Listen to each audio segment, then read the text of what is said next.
শহরে একটি গগনচুম্বী ভবনে আগুন লাগে। দমকলকর্মী কিম জা হং সাহসের সাথে একটি ছোট শিশুকে নিয়ে ভবন থেকে লাফ দেন। তারা দড়ি দিয়ে কয়েক সেকেন্ড শূন্যে ঝুলে থাকার পর দড়িটি ছিঁড়ে গেলে তারা নিচে পড়তে শুরু করে। ভাগ্যক্রমে নিচে থাকা একটি নিরাপত্তা কুশন, ইনফ্লেটেবল সেফটি কুশন, তাদেরকে ধরে ফেলে। হালকা ঝাঁকুনি দিয়ে তারা নিরাপদে অবতরণ করে। ভূমিতে পড়ার সময় কিম শিশুটিকে নিজের দেহ দিয়ে আড়াল করেন। এতে তার মাথায় আঘাত লাগে এবং চোখের সামনে তার জীবনের ঝলকানি ভেসে ওঠে। শিশুটি তাদের বাবা মায়ের কাছে দৌড়ে যায়, আর কিম রুটিন কিছু প্রশ্ন করার জন্য এগিয়ে গেলে পরিবারটি তাকে উপেক্ষা করে। হঠাৎ একটি কণ্ঠস্বর তার নাম ধরে ডাকে।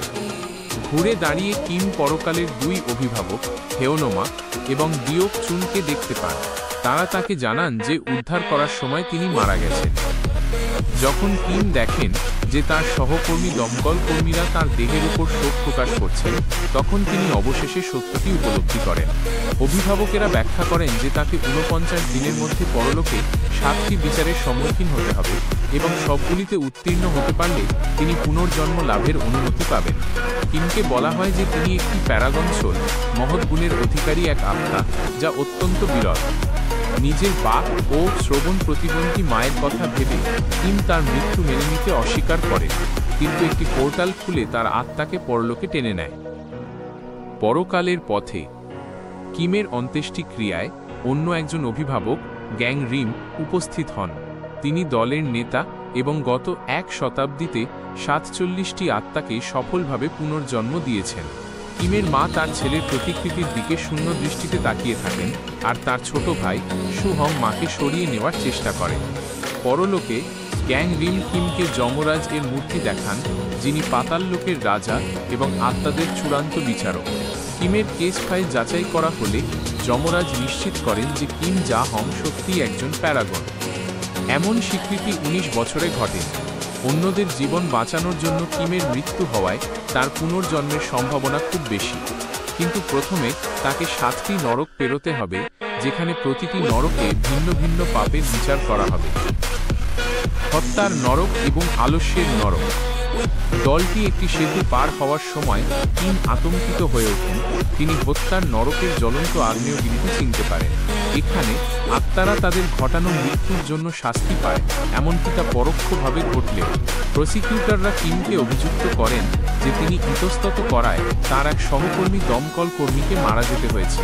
এর পরপরই হওয়া বিস্ফোরণে তার সহকর্মী নিহত হন।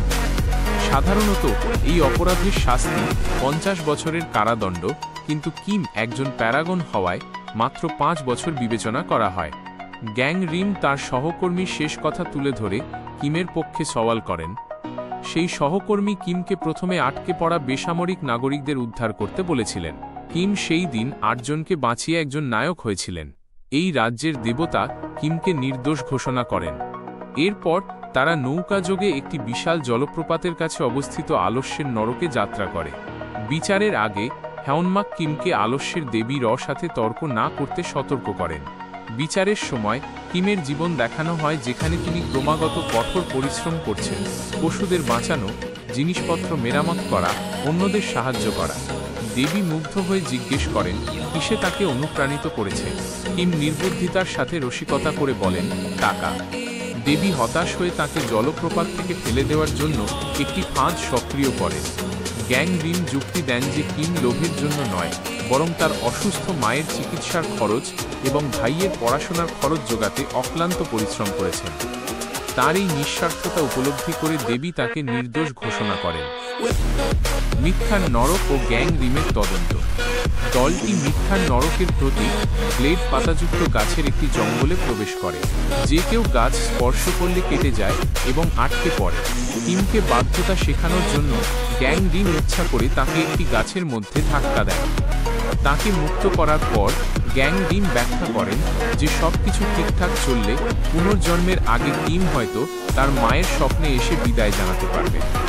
নৌকায় করে জঙ্গল পার হওয়ার সময় তারা প্রতিহিংসাপরায়ণ আত্মার দ্বারা আক্রান্ত হয়, যা ইঙ্গিত করে যে কিমের পরিবারের কোনো সদস্য ক্ষোভের কারণে ভূতে পরিণত হয়েছে। অভিভাবকেরা দানবদের সাথে লড়াই করে, কিন্তু গ্যাং রিমের সন্দেহ হয় যে হয় কিমের মা নয়তো তার ভাই এই উৎসের কারণ।